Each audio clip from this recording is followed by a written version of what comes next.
Hello, this is Chef John from foodwishes.com with turkey cocktail meatballs with orange cranberry glaze. That's right, a takeoff on the classic beef cocktail meatballs done in grape jelly, which if you've never had is quite a delicacy. Well, this is a special holiday version using turkey. That's right, lean, bland, tasteless turkey. But here's what we're going to do. We're going to spice it up. Now, all these spices will be on the website, so get all the amounts. We got a little poultry seasoning and garlic, salt, and onion powder. By the way, if you want to make this fancy and use fresh onion and garlic, go for it. But I figured it's the holidays, you're going to be busy, and most of the people that eat these are going to be, pretty drunk. So I'm going to let you use the powdered version for this recipe only.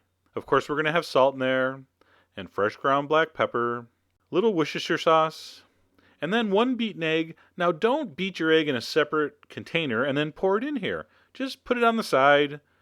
Use a fork to beat it, then you don't have to wash an extra thing. See how I save you time? All right, a little bit of milk, and we're going to give that a mix. So what I like to mix the meat, turkey in this case, with my wet ingredients first. Then I will sprinkle over my plain breadcrumbs and mix that together. Now this is a very soft mixture, so it's very important that you let this sit a little bit to set up in the fridge. About an hour is fine. So I'm going to wrap this up, I'm going to refrigerate it for about an hour, and then we're going to shape them into meatballs. Now what I like to use is a sorbet scoop because I think it works really nice and they all come out the same size. So you can just do it with your hands if you want, but if you have one of these little doodads, they work really nicely. By the way, one production tip. Scoop them all first, then wet your hands and make them into nice, round, perfect balls. If you scoop one, shape one, scoop one, shape one, it just takes longer. Oh my God, I cannot believe I did not do a that's how I roll joke. All right, so all my meatballs are shaped. Next, we're going to brown them over medium heat in a skillet with a little bit of olive oil or vegetable oil. Now, what I like to use to turn these, because we do want to try to get them brown on all sides, even though I know it's a ball, it doesn't have a side. So you know what I mean. We're going to brown them on as many surfaces as possible. I like to use a couple forks. I think it works very nicely. So just turn those around until they look like that. I'm going to turn off the heat, remove the meatballs, and we are going to do our cranberry orange glaze.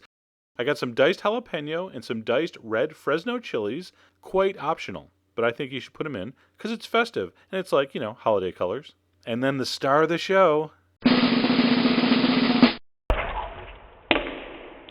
That's right, canned, jellied cranberry sauce. Oh yeah, ribbed for your pleasure. All right, we're going to use about a half a can of this. This is like the only use for this product. Do not use this like on your turkey. It's kind of gross. But here we're going to melt it with some orange marmalade or orange jelly with a little bit of water. That's going to be the base of our glaze. All right? And don't worry about it being all smooth. This is going to totally break down and smooth out as we cook it with the meatballs. Bring that to a simmer. If you're using them, add your hot peppers. Give that a stir. And then the rest is easy. Simply put your meatballs back in and simmer them until they are cooked through and your glaze is reduced. We're going to season with salt and pepper. If needed, taste it, of course. Now you can adjust at any point here with more water. If it looks like the glaze is getting too thick and the meatballs aren't cooked yet, add a splash of water and cook it a little more. And then if you're like me and my friends, we're a bunch of savages. We just eat it right out of the pan with toothpicks. But if you want to be all, Martha Stewart, go ahead and put it in like a chafing dish or something like that. Put it out on your holiday buffet, and you have a fantastic appetizer. And is it as good as beef? No, it's turkey. Of course it's not as good as beef, but that's not the point. This is much lower fat, very tasty, incredibly tender. You're going to be amazed at how tender and soft these are. By the way, random food fact, turkeys are related to dinosaurs. That's right. So while you'll never eat dinosaur meat, this, pretty close. Anyway, I really hope you give them a try. All the ingredients are on the site. And as always, enjoy.